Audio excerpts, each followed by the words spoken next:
បាទនេះគឺជារបៀបដែលយើងប្រើប្រាស់ combo box ដែលយើងដាក់ថ្ងៃ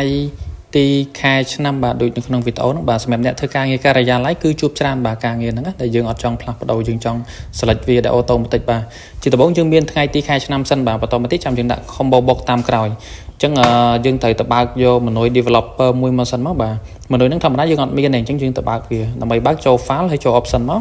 បាទចុចកន្លែង customize បាទចុច customize នៅខាងក្រោមមកបន្តមកទៀតមើលមកខាងស្ដាំបាទកន្លែង tab ហ្នឹងគឺអ្នកទាំងគ្នាមកគ្រីសយកកន្លែង developer មកពេលគ្រីសទៅ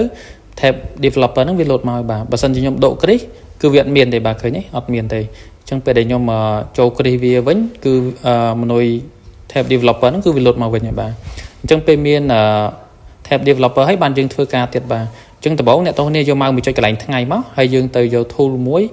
បាទឈ្មោះ combo box បាទចុច combo box មកអញ្ចឹងពេលដែលយើងចុចមកអត់មានអីទេបាទអត់មានទេអញ្ចឹងអ្នកទាំងគ្នាចុចពី property បាទនៅខាងលើហ្នឹងចុចពី property មកហើយខាងក្រោមនេះគឺ add បាទ add ហ្នឹងមានន័យថាយើងចង់វាយទិន្នន័យអីខ្លះចូលបាទមានន័យថាថ្ងៃអញ្ចឹងថ្ងៃវាមាន7ថ្ងៃអញ្ចឹងយើងសរសេរព្រៀងទុកលើ note មកហើយចាំ copy ដាក់ម្ដងមួយបាទចុច OK មកហើយចុច add មួយសារទៀតបាទហើយ copy ថ្ងៃអង្គារ copy ទៀតហើយចុច add មកហ្នឹងហើយអាហ្នឹងគឺជាប្រភេទទិន្នន័យដែលវាអត់ផ្លាស់ប្ដូរបាទវាមានថ្ងៃវាមានតែ7ថ្ងៃវាអត់មានផ្លាស់ប្ដូរទេ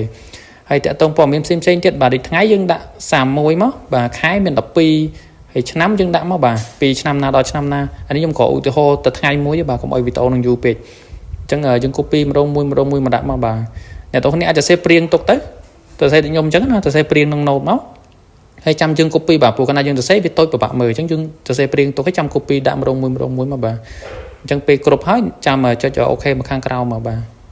អញ្ចឹងគ្រប់ហើយចុច OK មកអញ្ចឹងពេលយើង select ទៅមានអីឃើញទេបាទ7ថ្ងៃអញ្ចឹងយកថ្ងៃច័ន្ទគៀពុទ្ធសិក្សាទឹកបាទយកថ្ងៃណាក៏បានដែរអ្នកទាំងគ្នាអាច select បានអញ្ចឹងព័ត៌មានយើងផ្លាស់ប្ដូរយើងអាច select លើវាបានបាទតើតើទៅនឹងកន្លែងផ្សេងដូចគ្នាទីមាន31បាទ